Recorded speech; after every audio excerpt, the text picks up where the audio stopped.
Bonjour, je suis Maëvis, coach en liberté financière et fondatrice de l'Académie Rentizy, dans laquelle tu vas apprendre tout ce qu'il te faut pour atteindre la liberté financière. Finance, bourse, immobilier, énergie, de l'argent et aussi business. Alors, dans la vidéo d'aujourd'hui, on va parler d'un sujet super important et que beaucoup d'abonnés me posent, que ce soit sur YouTube, que ce soit sur Instagram ou Facebook. Cette question est, est-ce que Dieu préfère les riches? C'est vraiment une question qu'on peut se poser. On se dit, mais on ne comprend pas. Les pauvres, ils ont une vie difficile, une situation difficile. Par exemple, les pauvres travaillent énormément, mais ils ne voient pas le fruit de leur labeur. Alors que les riches, ils ont la vie facile. Ils baignent dans l'argent, dans l'opulence, ils voyagent. Est-ce que Dieu préfère les riches? Alors, je vais tout te dire dans cette vidéo. N'oublie pas de t'abonner et d'activer la cloche de notification pour recevoir mes nouvelles vidéos.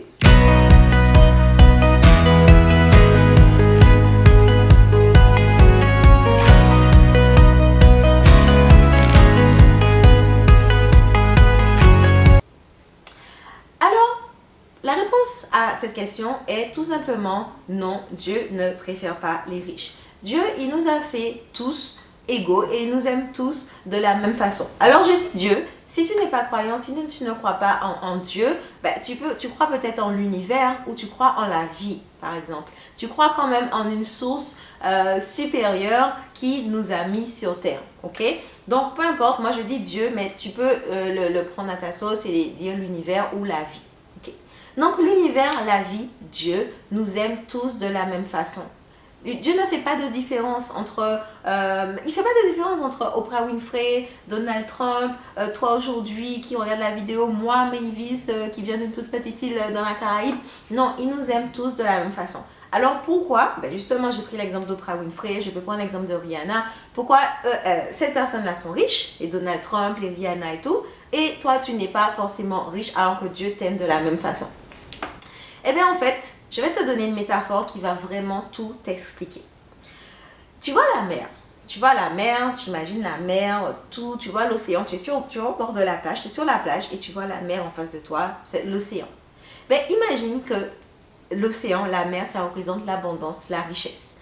Donc Dieu, il nous a donné la mer, donc on est tous là sur la plage et il y a la mer en abondance pour tout le monde. Ok, c'est la richesse, c'est l'abondance, il y en a à profusion. Et c'est quoi la différence entre les riches et les pauvres?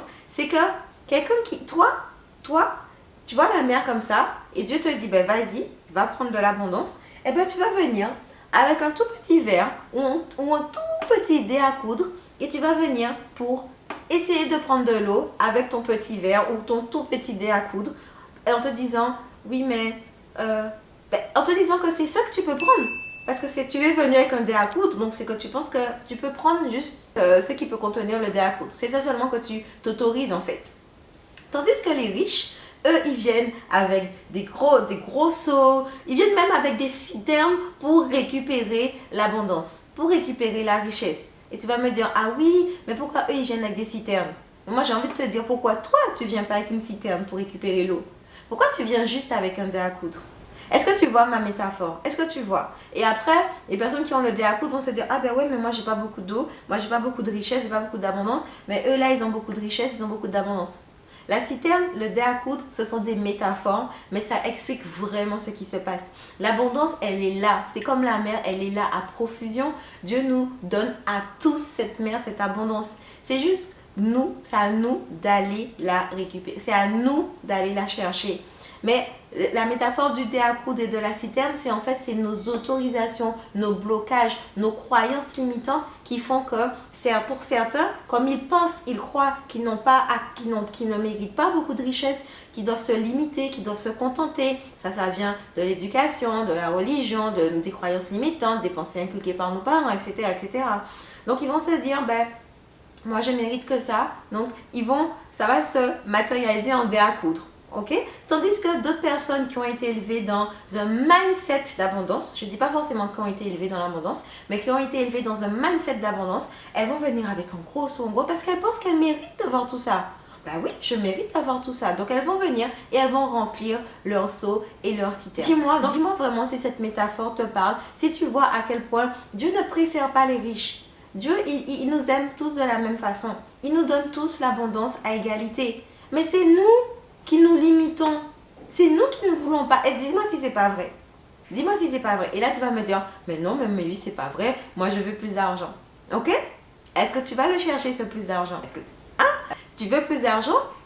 Est-ce que tu vas, par exemple, tu veux plus d'argent? Je suis sûre que tu as peut-être une chambre qui est vide chez toi. Est-ce que tu la loues à un étudiant pour faire rentrer 500 € par mois? Ah non, je ne le fais pas. Est-ce que tu as une voiture qui est chez toi et qui est garée là, que personne n'utilise, que tu aurais pu louer à des personnes pour avoir de l'argent? Ah ben ouais, c'est vrai, mais je ne le fais pas. Est-ce que tu as des compétences, des talents que tu aurais pu donner? Parce que tu es peut-être doué en maths ou doué en anglais. Tu peux peut-être donner des cours d'anglais ou donner des cours de maths à des jeunes pour avoir de l'argent. Ah ben oui, c'est vrai. Et pourtant, tu ne le fais pas. Je sais pas moi, tu as peut-être plein de choses que tu n'utilises plus chez toi. Des vélos, des tapis de sport, des machines à coudre. Plein de choses chez toi que tu n'utilises pas, tu ne vas pas les vendre.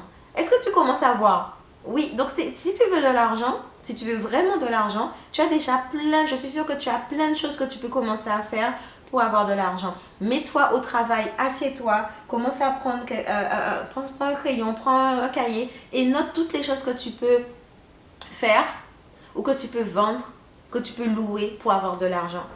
L'abondance, elle est là pour tout le monde. C'est à toi d'aller la chercher. C'est à toi de prendre ton seau, ta citerne pour aller la chercher. Chacun de nous, on nous a donné l'abondance, on nous a donné la mer. C'est à nous d'aller la remplir notre seau avec l'abondance. Donc voilà, c'était tout pour aujourd'hui. N'oublie pas de t'abonner pour être tenu informé de mes prochaines vidéos. Et je te dis à jeudi prochain.